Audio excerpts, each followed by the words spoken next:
Assalamualaikum warahmatullahi wabarakatuh. Halo teman-teman, perkenalkan saya Alvina Damayanti. Pada kesempatan kali ini, saya akan membahas materi tentang pertumbuhan ekonomi. Apa sih pertumbuhan ekonomi itu?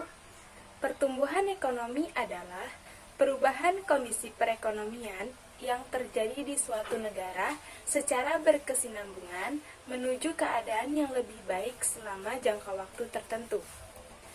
Suatu negara yang mengalami pertumbuhan ekonomi diindikasikan dengan kehidupan masyarakat yang lebih baik dan lebih sejahtera. Lalu, apakah suatu negara yang mengalami gejala perkembangan ekonomi berpengaruh pada perkembangan suatu bisnis? Tentu saja iya, karena perubahan dari suatu perekonomian masyarakat akan mempengaruhi permintaan persediaan barang dan jasa suatu bisnis.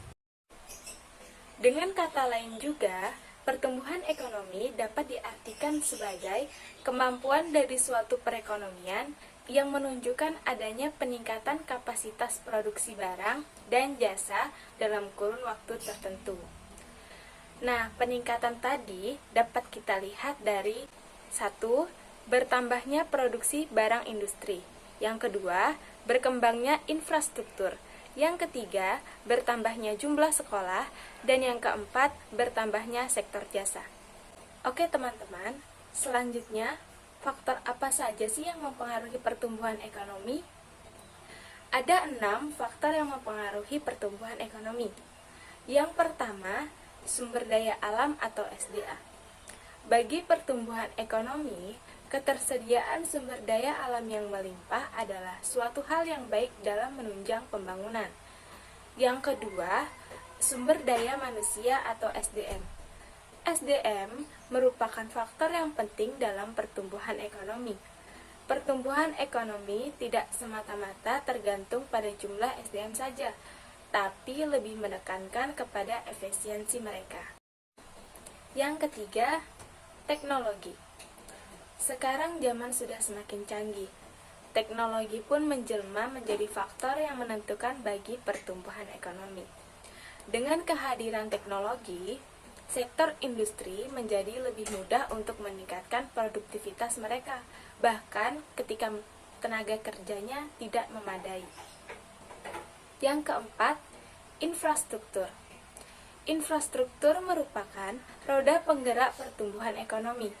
Keberadaan infrastruktur akan mendorong terjadinya peningkatan produktivitas bagi sektor-sektor produksi.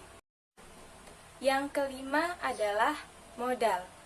Diperlukan akumulasi sumber daya atau modal untuk meningkatkan kapasitas produksi suatu wilayah.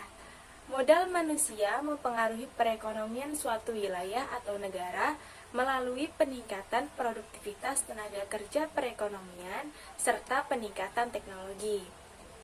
Yang terakhir adalah hukum dan kebijakan. Pertumbuhan ekonomi bisa bergerak positif bila didukung dengan kebijakan yang ramah industri. Nah, teman-teman juga harus tahu nih, selain faktor-faktor tadi, ada juga faktor-faktor yang menghambat pertumbuhan ekonomi, yaitu 1. Rendahnya akses kesehatan dan pendidikan. Yang kedua, kurangnya infrastruktur yang diperlukan. Yang ketiga, tidak adanya kepastian investasi. Keempat, kondisi politik yang tidak stabil.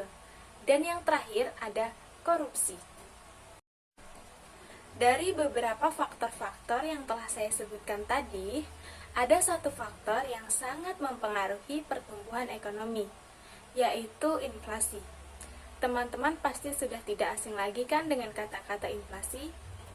Iya, inflasi adalah suatu keadaan perekonomian di mana harga-harga mengalami kenaikan secara terus-menerus dalam jangka waktu yang panjang. Umumnya, inflasi menjadi penyebab menurunnya nilai mata uang secara kontinu. Inflasi itu sendiri dapat disebabkan oleh beberapa faktor, antara lain, yang pertama, tingginya permintaan. Tingginya permintaan ini biasanya dikarenakan stok barang menipis dan permintaan sangat tinggi. Maka stok barang tersedia mengalami kenaikan harga. Begitupun di bidang jasa. Jika ada pembatasan kuota penggunaan jasa, maka akan terjadi kenaikan harga. Yang kedua, meningkatnya biaya produksi.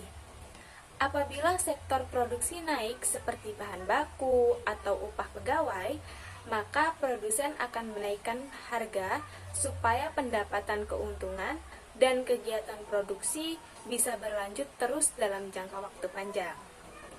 Yang ketiga, jumlah uang yang beredar. Peredaran uang yang tinggi di masyarakat juga bisa menyebabkan terjadinya inflasi. Semakin meningkat daya beli masyarakat, saat stok barang menipis, maka harga barang otomatis akan ikut naik. Adapun jenis-jenis inflasi berdasarkan tingkat keparahannya. 1.